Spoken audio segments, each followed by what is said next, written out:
আসসালামু আলাইকুম। প্রোগ্রামার্স বিডির পক্ষ থেকে ফ্রি অ্যাডোবি ফটোশপের সেকেন্ড ক্লাসে আপনাদের সবাইকে স্বাগতম জানাচ্ছি।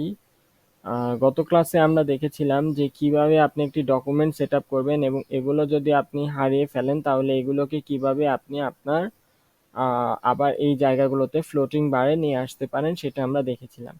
সো আজকে আমরা দেখব হচ্ছে এখানে দুটা টুল আছে। একটা টুল হচ্ছে আপনার মার্কিও টুল। মার্কিও টুলের আন্ডারে আপনি টুলটা সিলেক্ট করে যদি মাউসের রাইট বাটনে ক্লিক করেন তাহলে দেখবেন যে আরো সাব টুলগুলো চলে আসবে। রেক্টেঙ্গুলার মার্কিও টুল, এলিপ্টিক্যাল মার্কিও টুল, সিঙ্গেল র মার্কিও টুল আর হচ্ছে সিঙ্গেল কলাম মার্কিও টুল। তো বেশিরভাগ এলিপ্টিক্যাল মার্কিও টুল এবং রেক্টেঙ্গুলার মার্কিও টুল ব্যবহৃত হয়।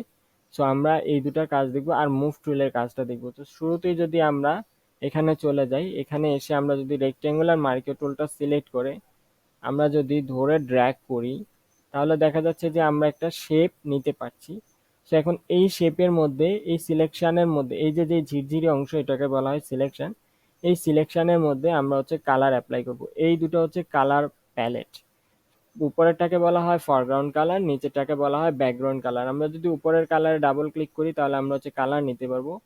আমি বাংলাদেশের মানচিত্রের একটা গাঢ় কালার নিয়ে নিলাম আর নিচেরটার মধ্যে আমি একটা রেড কালার নিয়ে নিলাম, ডার্ক রেড কালার। সো এখানে এখন কালার অ্যাপ্লাই করার জন্য এই সিলেকশনের মধ্যে কালার অ্যাপ্লাই করার জন্য আপনাকে কিবোর্ড থেকে প্রেস করতে হবে অল্টার ডিলিট কিংবা অল্টার ব্যাক স্পেস। ঠিক আছে, আপনি যেটাই প্রেস করেন না কেন সেটা প্রেস করলে আপনার কালার চলে আসবে।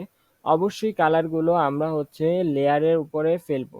দেখেন এখানে আমার ব্যাকগ্রাউন্ড লেয়ারের উপর চলে এসেছে। আমি কন্ট্রোল জেড দিয়ে ব্যাক স্পেস করতে চাইলে এখন আর ব্যাক স্পেস করতে পারছি না, আমাকে লেয়ারটা ডিলিট করে দিতে হবে। কিন্তু আমি লেয়ারটা ডিলিটও করতে পারবো না। আমি যদি ব্যাক স্পেস দিয়ে চলে যাই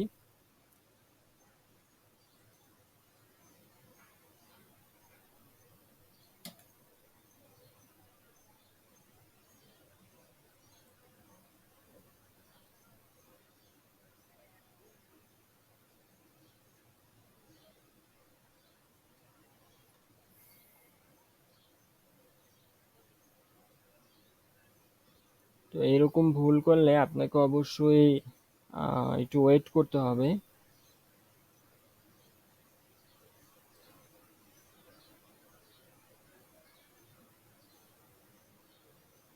সো দেখেন আমার কালারটা চলে গেছে কিন্তু এখনো সিলেকশনটা রয়ে গেছে।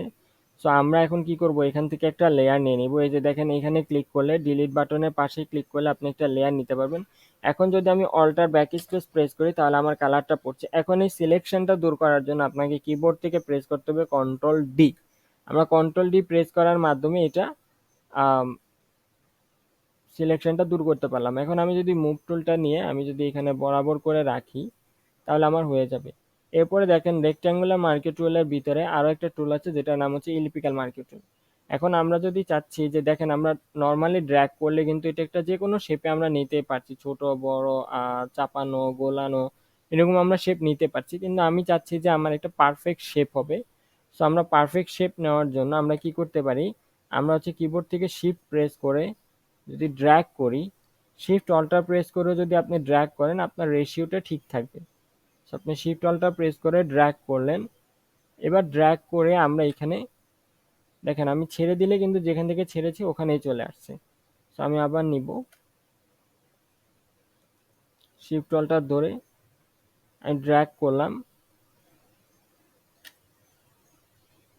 আমাদের একসাথে ছাড়তে হবে তাহলে হচ্ছে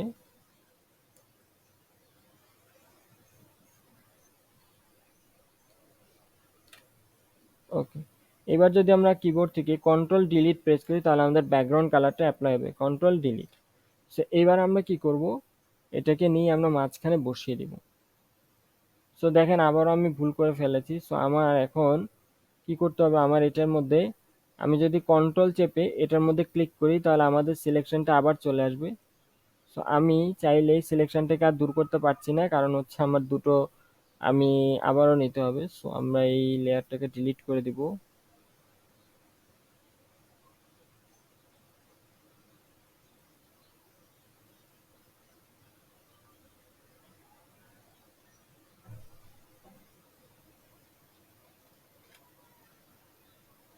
আমরা আবারও রেক্টেঙ্গুলার মার্কে টুল নিয়ে অবশ্যই লেয়ারের দিকে খেয়াল রাখবেন। লেয়ারের দিকে খেয়াল না রাখলে কিন্তু এই যে আমার মতন বারবার আপনার ভুল হবে।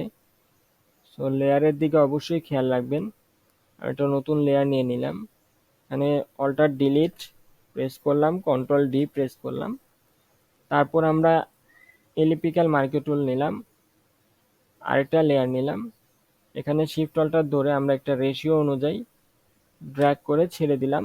তারপর কন্ট্রোল ব্যাক স্পেস প্রেস করে আবার কন্ট্রোল ডিলিট প্রেস করে আমরা ব্যাকগ্রাউন্ড লেয়ার কালারটা ফেলে দিলাম। এরপর এটাকে আমরা নিয়ে এখানে চাইলে ড্র্যাগ করে মাঝ বরাবর আমরা রাখতে পারি। সো সামান্য দুটি টুলের মাধ্যমে আমরা কিভাবে বাংলাদেশের জাতীয় পতাকা ড্র করতে হয় সেটা দেখে ফেললাম। সো নেক্সট ক্লাসে আমরা দেখব হচ্ছে কিভাবে আপনি হচ্ছে অন্যান্য টুলগুলো ব্যবহার করতে পারেন, সেই টুলের ব্যবহার। সো আজকের মতন এখানেই। আসসালামু আলাইকুম।